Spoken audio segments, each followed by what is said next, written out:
முன்னாள் முதலமைச்சர் ஓ பன்னீர்செல்வத்தை எம்எல்ஏ பதவியிலிருந்து நீக்க கோரி அளிக்கப்பட்டுள்ள மனு மீது சட்டப்படி நடவடிக்கை எடுக்கப்படும் என சபாநாயகர் அப்பாவு தெரிவித்துள்ளார்.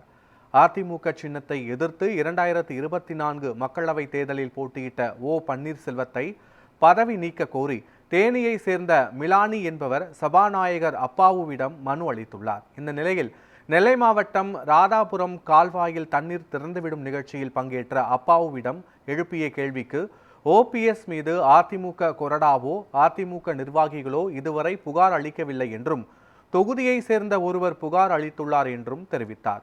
இது போன்ற விவகாரத்தில் இந்திய அரசியலமைப்பு சட்டம் 10 படி நடவடிக்கை எடுக்க வேண்டும் என்றும் இதுகுறித்து உரிய ஆய்வு செய்து பேரவை விதிப்படியும் சட்டத்தின்படியும் நடவடிக்கை எடுக்கப்படும் என்றும் அவர் தெரிவித்தார்.